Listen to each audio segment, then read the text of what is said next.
Los comentarios y opiniones son responsabilidad de quienes lo expresan.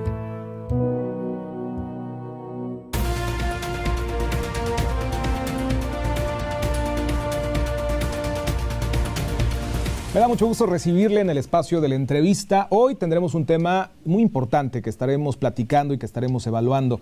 Haremos una evaluación de cómo cierra este sexenio en cuanto a niveles de corrupción, cómo lo percibimos, cómo la fomentamos y bueno, pues cómo le entramos también a este tema que es un gran cáncer aquí en la República Mexicana. La corrupción es uno de los mayores costos que tiene que asumir la población mexicana, ya que de acuerdo con estimaciones de especialistas en el tema, solamente, para que tenga usted una idea, en 2015 se estima que alcanzó los 906 mil millones de pesos. Esto es una media del 5% del Producto Interno Bruto del año 2015. El Instituto Mexicano de la Competitividad, el IMCO, retomó la cifra en su informe Anatomía de la Corrupción, esto en mayo del 2015, donde refiere, el Banco Mundial estima que la corrupción cuesta a México el equivalente al 9% del PIB y el 80% de la recaudación de los impuestos a nivel federal. Para hablar acerca de este tema tenemos una experta en la mesa, es la doctora María Eugenia Rodríguez, es directora de STEP Consultoría. Doctora, ¿cómo están? Buenas noches. Muy bien, Angelito, ¿cómo estás? Muchas gracias. ¿Qué es la corrupción? ¿Cómo la percibimos?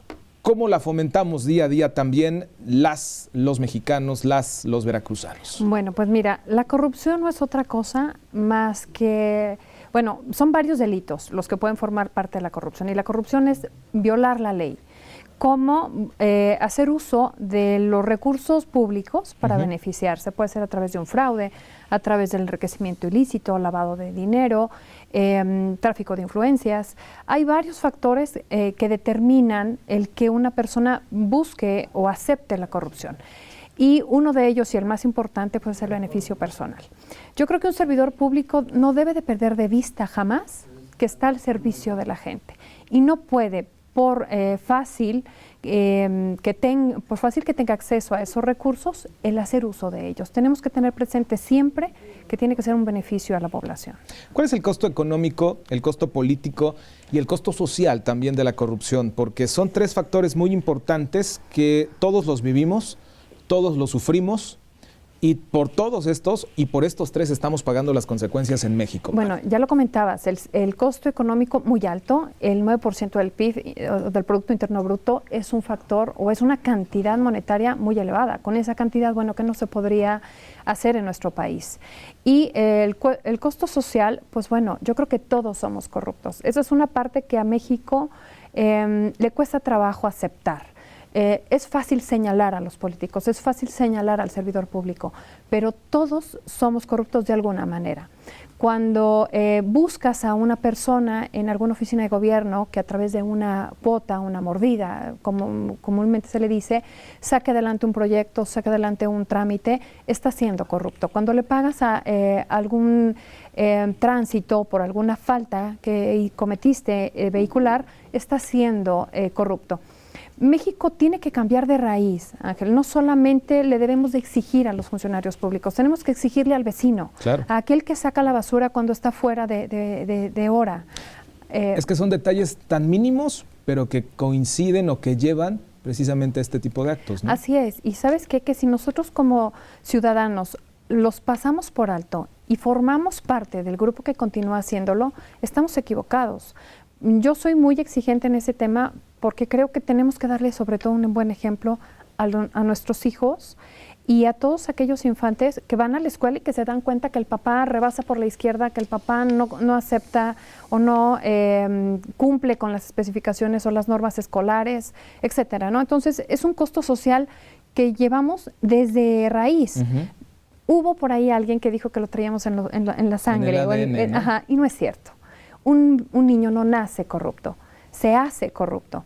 ¿Y cómo se hace? A través del ejemplo, claro, en familia. Entonces yo creo que ese costo social tenemos que aceptarlo como padres de familia primero y después como ciudadanos. Maru, ¿qué resulta más fácil?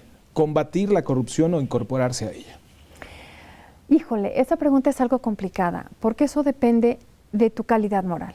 Si para ti no tienes valores, no tienes ética, es más fácil incorporarte. ¿Para qué luchas contra algo que es tan grande? Pero si tu valor y tu amor por México, porque eso es otra cosa, hay que tener claro, hay que querer lo que uno hace y buscar como servidor público el beneficio de la comunidad.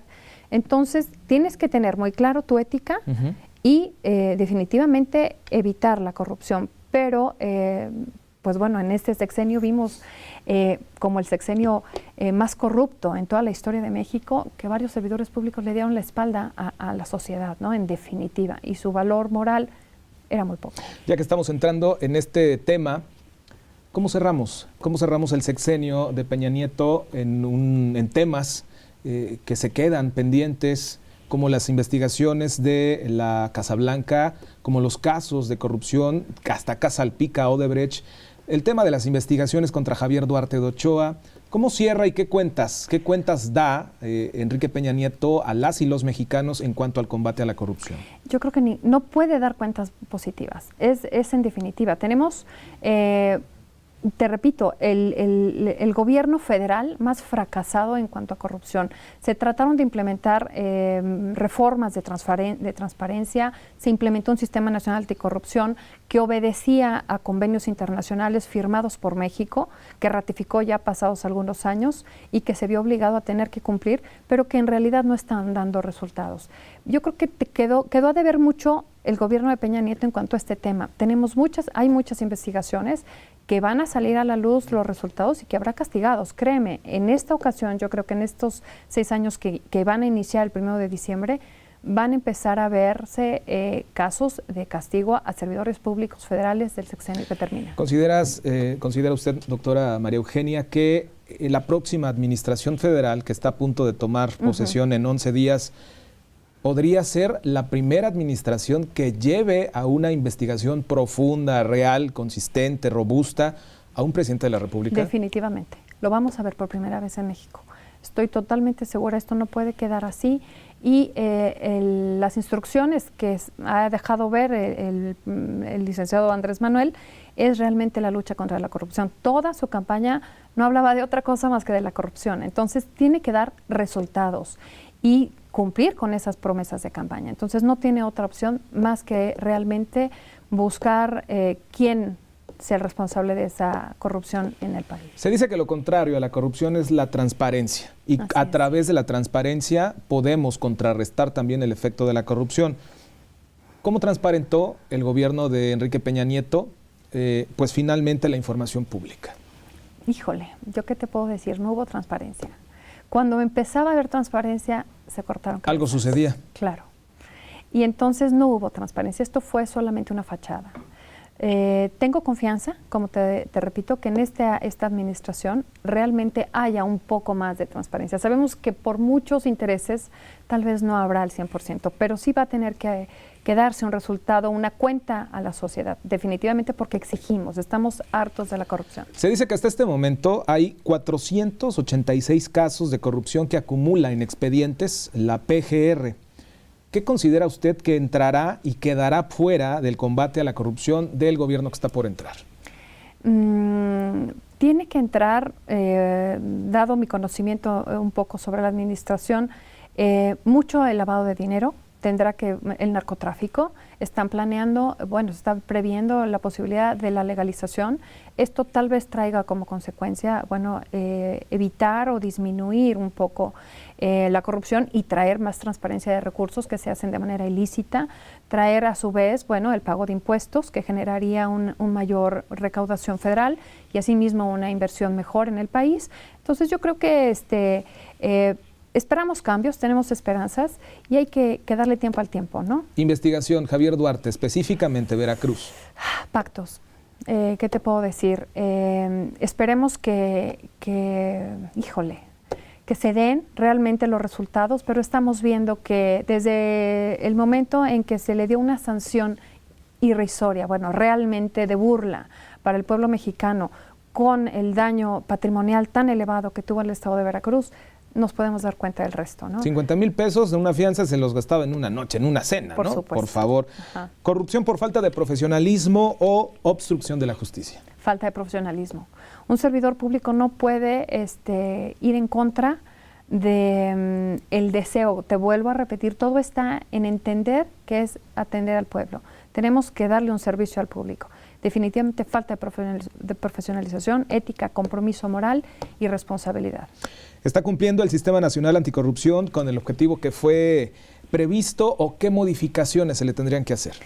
Híjole, en primera que no sea corrupto. Desde la formación ya hay elementos que tienen antecedentes relacionados con la corrupción y es incongruente que sea gente que forme parte del grupo que quiere luchar contra la corrupción. Entonces desde ahí tenemos que partir, la elección de la gente que forma parte y bueno, estar la fiscalización, la transparencia, exigir cuentas. Es lo único que tenemos que solicitarle en este caso al sistema, si es que lo dejan continuar. Del contexto federal nos venimos al tema local. ¿Cuáles son los avances y cuáles son también los retrocesos en combate a la corrupción en esta administración que está concluyendo también? Bueno, yo te diré que en esta administración que fue muy corta, en 2 años, no podemos pedir mucho y tampoco podemos exigir demasiado, no había dinero como para trabajar.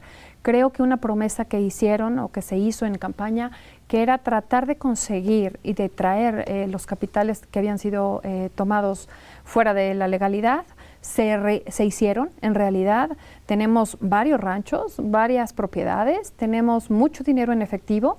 Te puedo decir que fueron aproximadamente, fueron 1.484 millones de pesos recuperados. Nada más para darnos una idea de lo que realmente se tomó, ¿no? O se robaron, por decirlo así. Entonces yo creo que se hizo un trabajo, tal vez considerarse bueno sería demasiado, considerarse malo sería en exceso negativo. Se hizo un buen trabajo, existió el compromiso y que en 2 años es muy poco para poder cumplir muchas metas, ¿no? Si tuviera usted la oportunidad de elaborar un manual sobre el combate a la corrupción al gobierno que está por entrar también el 1 de diciembre, ¿cuáles serían las recomendaciones que la doctora María Eugenia Rodríguez, directora de STEP Consultoría, le daría al gobierno que está a punto ya de encabezar Cuitláhuac García Jiménez? Yo creo que hay un punto muy importante, sería la investigación de las personas que van a formar parte del gabinete, porque no podemos exigir una lucha, o no podemos prometer una lucha. Es decir, regresamos al tema del profesionalismo. Así es. No podemos pedirle a un gobierno que luche contra la corrupción cuando tenemos corruptos dentro. Desde ahí tenemos que empezar, desde la casa se empieza. Entonces yo creo que en el manual sería realmente una investigación a los miembros que forman parte del gobierno en los puestos clave, exigirles un compromiso, tener claro y poder exhibirlo ante la sociedad como una persona limpia, honesta, capaz, que se vaya aparte con los perfiles, porque no vamos a poner a un médico en el área de economía, porque sabemos perfecto que va a tener riesgos en esta área y usualmente tomará decisiones incorrectas que traerán como consecuencia el perjuicio de la sociedad. Claro. Entonces yo creo que sería esos 2 puntos, profesionalización y la investigación de los servidores públicos. Retos para los próximos 6 años que tiene Veracruz y que tiene también la República Mexicana como tal, porque finalmente hay muchos casos, hay muchos temas, seguimos escuchando muchas noticias. El nivel de corrupción, desde su punto de vista, ¿bajará, se mantendrá o llegará al tope? Tiene que bajar. Es una promesa de campaña, es una situación obligada porque la sociedad la exigimos y tiene que darse. Entonces, yo creo que el compromiso es realmente no perder de vista el luchar contra la corrupción, aclarar cuentas, pedir, exigir transparencia, y nosotros como ciudadanos es lo que nos toca. Tenemos que participar. Si no participamos, no podemos en realidad generar un cambio. Todo depende de nosotros. No le podemos dejar todo a los políticos. Los políticos son muy pocos y nosotros somos más. Y los más afectados somos nosotros. Tenemos que hacer el cambio desde aquí. Y es que tenemos que irnos familiarizando, ¿no?, con los diferentes portales, con las diferentes dependencias que se dedican a transparentar. Muchas veces desconocemos dónde podemos verificar y checar cuánto gana un funcionario, cuánto gana un servidor público. Desde ahí nosotros empezamos a este mismo combate de la corrupción. Doctora María Eugenia Rodríguez, directora de STEP Consultoría, me da mucho gusto tenerla esta noche con nosotros aquí en el espacio de la entrevista platicando de un tema que de verdad merece más tiempo para irlo analizando, para ir desdoblando cada situación que vivimos en 6 años de esta administración que está por salir. Gracias por estar esta noche con nosotros. Gracias a ustedes. Muchísimas gracias. Vamos del otro lado del estudio a despedir.